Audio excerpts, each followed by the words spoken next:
Ladies and gentlemen, remember this day. Put it on your calendar. Burn it into your mind. Tuesday, March 17th, 2026. Because what's happening right now at the Hard Rock Stadium in Miami Gardens isn't just another tennis tournament. It's a major shake-up in the power structure of professional women's tennis. And the people who run the sport are scrambling, stumbling over themselves, trying to respond to something they didn't expect and still don't fully understand. Here's the scene. The Miami Open, one of the biggest events on the entire WTA calendar and a crown jewel of the Sunshine Double, has just done something it has never done in its storied history. It has sold out, completely. Every single ticket is gone, snapped up so fast the systems couldn't keep up. The box office has shut down because there's literally nothing left to sell. And this is where it turns interesting, where it turns uncomfortable for the people in charge, for the decision makers, the schedule planners, the marketing teams. This record-breaking demand isn't because of the world number one. It isn't because of the defending champion. It isn't because of the Grand Slam veterans who've spent a decade collecting trophies and sponsorships. The reason every seat in that stadium complex is claimed is a 20-year-old left-hander from Quezon City, Philippines. Her name is Alex Eala, and as of Monday, March 16th, she reached a career-high ranking of world number 29. Take a second with that. Sit with it. Let it challenge the usual story of how pro tennis is supposed to work. A player seeded 31st is driving ticket sales for a WTA 1000 event. The tournament's official website didn't just slow down. It didn't just glitch. It crashed, flat-out collapsed, under the flood of millions of fans from the Philippines and around the world trying to lock in a seat. They weren't hunting for tickets just to watch top seeds hit a warm-up. They weren't refreshing pages hoping to spot the defending champion. They were trying to be there for what they're calling the Eala coronation. And the people in charge weren't prepared. They still aren't. They're now frantically searching for answers to a problem they never planned for. A player outside the top 20 pulling more attention, more excitement, and more pure star power than athletes who have been famous for years. Players who've been on magazine covers and carry seven-figure sponsorship portfolios. This is the Eala effect, and it's changing the rules of professional tennis right in front of us. Whether the establishment likes it or not, we have to look at how this happened, because this moment didn't come out of nowhere. It didn't appear like a sudden sports fairy tale. Just 24 hours before the Miami draw came out, the official WTA rankings were released, and the tennis world lost its balance. Alex Eala, at 20 years old, entered the top 30 for the first time in her career, world number 29. She didn't ease her way into the elite rankings and wait to be welcomed. She forced her way in. She made it known, loud and clear. And this surge was powered by what she did at Indian Wells, where she reached the round of 16 in devastating fashion. And if you were watching closely, if you were focused on the matches that mattered, you already know what happened next. She played world number 4 Coco Gauff, one of the most heavily promoted young stars in American tennis, a player shaped for greatness from an early age. And she pushed her to the point of retiring from the match. Gauff couldn't deal with what Eala brought. The pressure kept coming. The angles kept cutting. And the fight, her refusal to give up even a sliver of space, was just too much. That result hit the spot like a shockwave. It wasn't random. It wasn't a lucky break. It confirmed what fans already believed, what the Pine Army has been shouting for months. Alex Eala isn't a nice little story, and she isn't a one-time surprise. She's real, and she's a serious threat to the established order. Now, the business side of this gets even more revealing, and honestly, it's a bad look for tournament organizers who should have seen the signs. The resale market for Alex's matches has gone through the roof. We're talking prices so high they'd make investment bankers blink and corporate executives hesitate. And at the same time, this is the part that has WTA leadership losing sleep. Courts with top 10 players are having trouble filling even half the seats. Read that again. Top 10 players, half-empty stadiums. A seed 31 player, standing room only. Lines stretching over 100 meters, winding through the concourses like we saw in Hong Kong and like we saw in Melbourne, only bigger, always bigger when it comes to Alex Eala. This wave grows at every tournament, with every match, with every forehand winner that clips the line.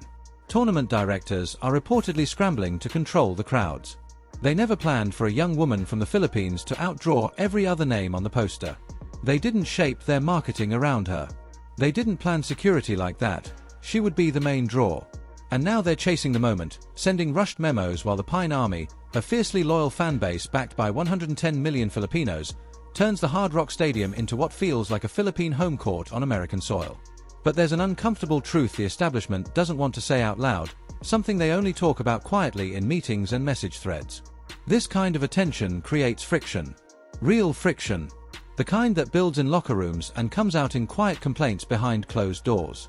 The kind that becomes resentment when the cameras aren't there. Reports are coming out that several top 10 players are openly unhappy with what they call Eala mania. They look at practice schedules and primetime court assignments. They see a player ranked 31st getting more media coverage, bigger crowds, and louder cheers than defending champions who spent years earning their place. And it's driving them crazy. When Eala is on a practice court, the entire venue feels different. The Pine Army brings a wall of noise that carries across every court, every hallway, and every corner of the facility. Other players hear it. They feel it. They can't avoid it. It becomes a constant reminder that the center of gravity at this tournament has moved, and it has moved toward a 20-year-old they weren't ready to take seriously, whose name they probably couldn't spell 2 years ago. Aryna Sabalenka has noticed. Coco Gauff has noticed. Everyone in the draw has noticed. The shift in fan loyalty is impossible to deny. And for players who have spent years building their brands through endless interviews and social media work, watching a newcomer pull this level of devotion has to hurt. It has to sting.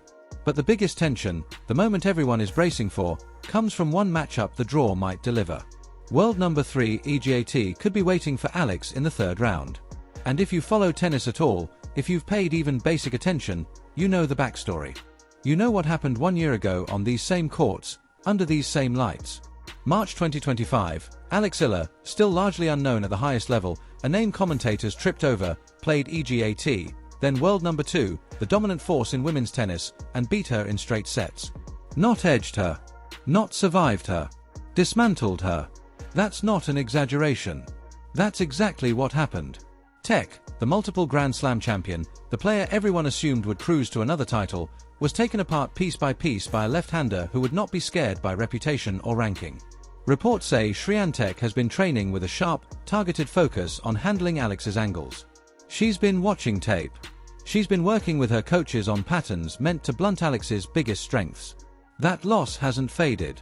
It can't. It's still there on these courts. The memory of that straight sets defeat hangs over every practice. And the possibility of a round 3 rematch has both sides on full alert, preparing as if it's a final, not an early round meeting. There are whispers, and I'll be careful here, because whispers aren't facts, and I'm not here to invent drama, but there are whispers that some veterans are hoping Alex folds under expectations. They're looking at the 390 ranking points she's defending from her semi-final run last year. They're doing the math, thinking that if she goes out early, if the pressure overwhelms her, she could tumble from the elite top 30 back into the 60s. That would take away her seeding privileges. That would push her back into qualifiers, back onto smaller courts, back toward anonymity. But what those veterans don't seem to understand, what they completely miss, is that Eala isn't chasing points. She's chasing something bigger. She's on a top 20 mission that reaches beyond any single tournament. And she's built a new weapon for it, the change that has the whole tour paying attention. Just weeks before the 2026 season began, Eala trained with Rafael Nadal himself at the Rafa Nadal Academy in Mallorca. The King of Clay, the 22-time Grand Slam champion, one of the fiercest competitors in sports history, worked with her directly. He gave her technical guidance on her forehand. He spoke about mental toughness, about accepting suffering, about finding power when your body begs you to stop. He told her that to reach the top 20, she would first have to break through her own physical limits. Since that session, her work under coach Joan Bosch and the Academy's elite team has been punishing. We're talking about 5-hour sessions under the harsh Spanish sun, brutal endurance training aimed specifically at the high humidity and crushing heat of Miami Gardens. She's been taking the ball earlier, changing directions with surgical precision, flipping defense into attack in an instant. It's the same brand of aggression that made Coco Gauff retire at Indian Wells. It's the same physical strength that helped her outlast world number 8 Jasmine Paolini in Dubai in a match that demanded everything she had. Now people are describing her fitness as the most dangerous outside the top 10. While others complain about heavy air and slow courts in their post-match interviews, Eala is built for 3-hour battles.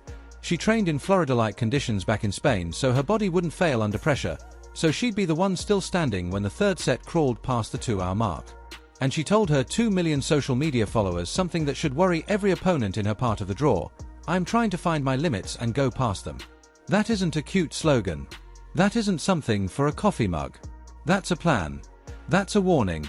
Now let's talk about the money side, because the stakes here aren't only about tennis. They're financially on a scale the sport rarely sees focused on a single player outside the top 10. The hype around Alex has reached a level that pulls in billionaire-level attention. Reports have circulated that Bill Gates himself has offered advice connected to her Global Academy initiative and has taken meetings about her long-term brand development. Whether any of that becomes real is still unknown. But the larger point stands: every winner she hits in Miami isn't only worth ranking points. It's worth a huge financial opportunity. It's leverage for endorsements. It's global brand equity.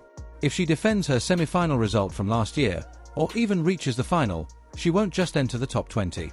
She could break records as the highest-paid Asian athlete of 2026. This is why the tickets vanished. People aren't only watching tennis. They're watching a young woman become an economic force in her sport, something bigger than the game itself. But here's the harsh math that makes this week so heavy, stacking pressure on top of pressure. The WTA uses a 52-week rolling ranking system. Those 390 points Alex earned from her 2025 semi-final run are about to fall off. They're expiring. If she loses early, if she slips in the first rounds, the damage will be severe. We're talking about a free fall that could drop her from world number 29 into the 60s, wiping out months of progress in one afternoon. Everything she has built over the last year depends on what happens this week. She comes in with a first-round bye because of her seed 31 status. That locks in 10 points and sends her into the round of 64. But after that, the challenge hits right away. She will face the winner of Laura Siegemund and Petra Martic, experienced veterans who know how to play spoiler, who would love nothing more than to stop the Eala phenomenon before it reaches that possible third-round collision. When you put it all together, the pressure is almost impossible to imagine. 110 million people watching from the Philippines and the diaspora around the world, 390 ranking points hanging in the air, a potential billionaire future in the background, and a possible rematch with the same player she embarrassed on this very surface. All of it packed into 1 week at the Hard Rock Stadium, under lights that will feel brighter than ever. But when she was asked about the pressure, Alex gave an answer that shows why she's different, why she has something you can't measure, something that separates good players from great ones, contenders from champions. Pressure is a privilege. That outlook is exactly why the establishment can't figure out how to stop her. You can't shake someone who isn't terrified of losing because she understands she's already won the bigger fight, the fight for attention, for belief, for the hearts of fans who fill stadiums. The Pine Army is arriving in Miami in numbers the organizers never planned for. The stadium is sold out. Center Court is about to become the place where rankings are built or broken, where careers take off or stall. And right in the middle of it all, carrying the hopes of a nation on her 20-year-old shoulders, is a young woman from the Philippines who has spent her entire career being doubted, ignored, and written off. The tennis world wanted to label this as temporary hype. They wanted to call it a fluke, something that would fade when the next news story showed up. But they missed something important. They forgot Alex Eala has 110 million people behind her who aren't leaving and who have waited generations for this. They forgot she's coming back to the same place where she beat the world number 2 in straight sets. They forgot she has been shaped by the Rafa Nadal Academy, trained hard, guided by legends, and armed with a tactical and physical game built for moments exactly like these.